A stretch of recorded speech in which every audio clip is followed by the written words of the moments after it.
So another thing that I would like to talk about is switching majors. So I mentioned before that I decided to switch my major the summer right before my freshman year of college, which means that all my college applications had already been sent in, and actually my decisions had come out at the time as well. So for most of my colleges, I got admitted as either undeclared, biology, or MCB. And at UC Berkeley, it is kind of a unique situation because everyone in the Letters and Science College, which includes biology and computer science, all get admitted as undeclared.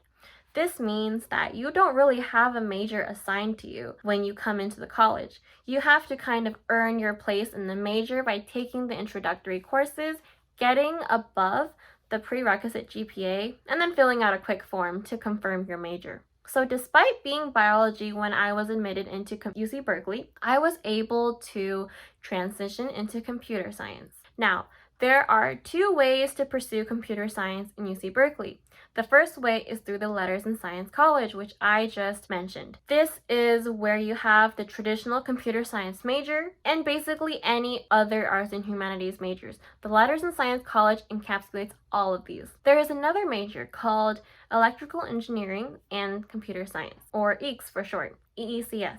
This is a major where you get admitted into straight out of high school. You can transfer into this major, but because EECS is in the College of Engineering, that means that you have to transfer colleges too, which is not as easy as transitioning majors within the same college. So remember, Letters and Science College contains the computer science major. The College of Engineering contains the EECS major. These two are the two viable ways to pursue computer science. And so the first method, transitioning within Letters and Science College, is very useful if maybe you want to weigh your options a little bit and you're not completely sure if you want to do computer science. The second option is if you're pretty much set on it, but there are differences between the majors. The EECS major, Electrical Engineering and Computer Science, is called Electrical Engineering and Computer Science for a reason. It has more emphasis on things like hardware and circuits, and it has some different prerequisites to complete the major than the regular computer science major. For example, physics is required for EECS majors, but it is not required for traditional CS majors. However, these two majors are starting to overlap quite a bit, so you can probably get away with any of them, depending on which one interests you.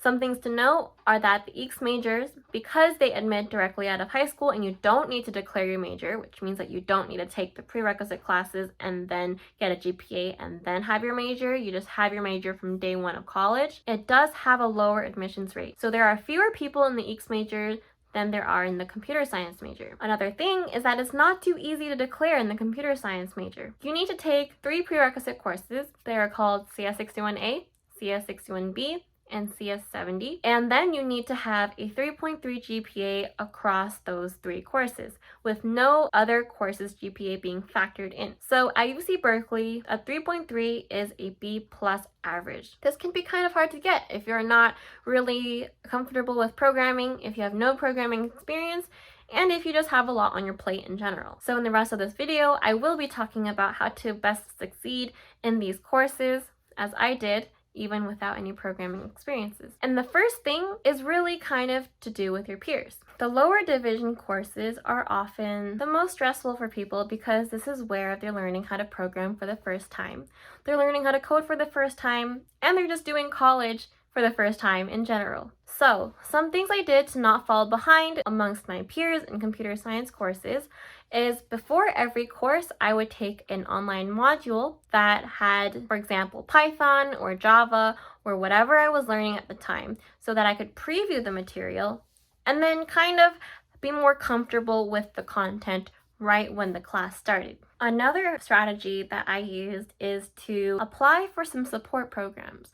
For example, CS Scholars. This is a program that provides extra support and resources for students who have no programming experience or are from an underrepresented background in technology.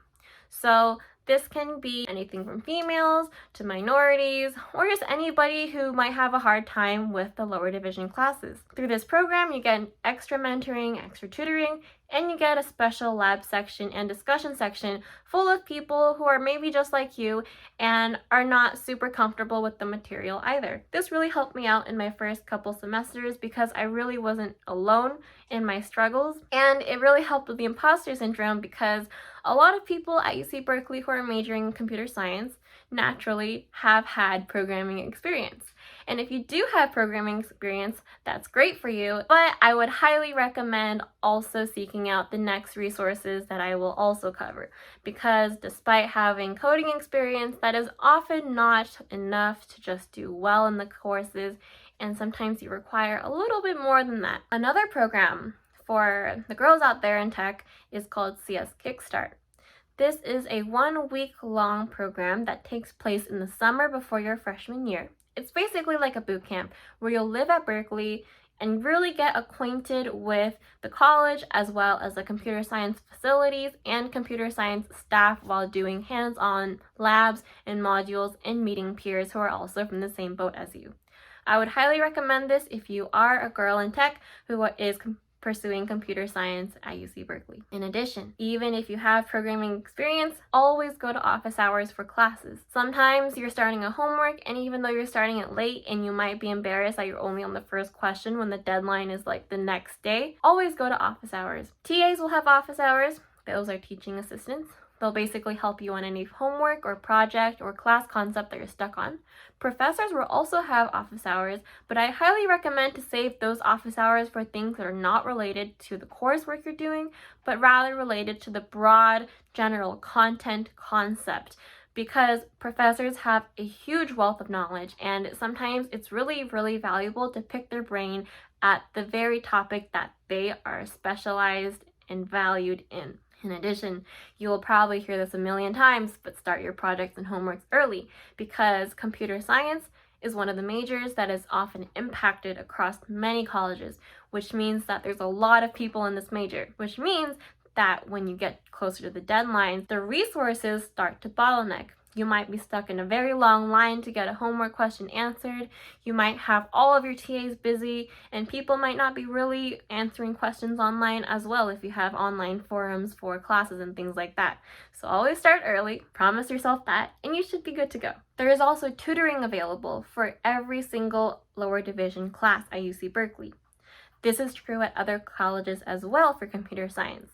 This is because a lot of colleges have opportunities where undergrads get to teach the classes that they did well in. So they will be your TA or UGSI. That is short for undergraduate student instructor. And they're basically there as a resource.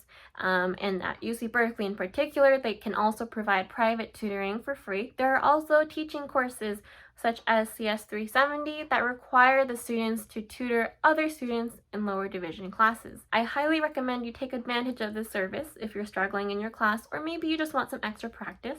I definitely got a lot out of it, so I would highly recommend it. And if your college offers it too, definitely don't pass up the opportunity. Another important thing that we have to cover is engaging with the CS community on campus. This can be in the form of clubs, jobs, peers, or just friends that you meet in classes. I would highly recommend joining at least one computer science-based club. This can be a social club or a technical club or an academic club or anything else, but make sure you're connected with your peers, because that's a huge opportunity to have maybe like homework parties or project parties where you can work on things together. And honestly, that makes a huge difference in your college career if you have people who are taking the same classes as you. So definitely go to club events and the club fairs that your school might host just to find maybe some opportunities to engage with your peers. Definitely don't go at it solo. I would highly recommend finding some like-minded individuals that you can work together with. Another core tenet of being a computer science major is obtaining computer science work experience. One word you'll hear a lot when you're in college is the word internships. And this will sound scary, but a lot of people will be striving for internships in their summer breaks. It is very common to do an internship in your summer break starting when you are a sophomore or junior in your college years. Now, this is a pretty long process to go over, but basically you want to be proficient in your lower division classes. These are the core pillars that will allow you to succeed through the interviews. Again, your peers also come into play here, because people who have worked at other companies before can hand you a referral. and maybe get you into the door of the interviewing process for a certain company that you might like. So again, keep your friends close because they'll always be helpful. My personal experience, someone that didn't have programming experience and therefore couldn't really do a coding job straight out the door, is in my freshman year summer, I worked as an IT consultant, so information technology. I was just installing Windows 10 on computers, but it taught me a lot about scripting and how hardware works. Even though that's not really related to software engineering, I would like to think of it as a valuable growing experience. In my sophomore summer, I worked at Coinbase as a software engineering intern. In my junior summer, I worked at Facebook, now Meta, as a data engineering intern. And now for full-time, I've just signed an offer to be a full-time data engineer at Meta. So work experiences are very important. That's going to be a core part of your computer science experience. And a quick note is that the application cycle often starts in August to November, and it concludes around the end of fall semester, so around December or January. So make sure you lock down an offer if you are interested in pursuing an internship at the time. Another thing that you might be interested in is pursuing a minor. So for me, I am pursuing a data science minor.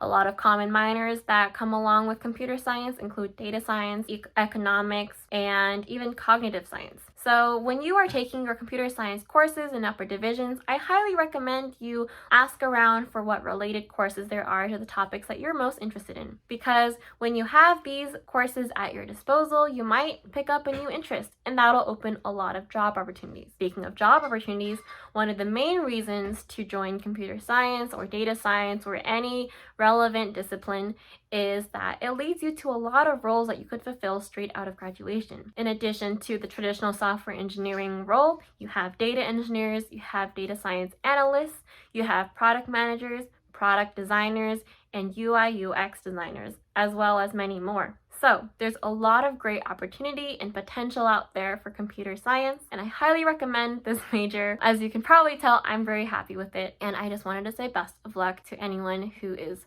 on their journey right now.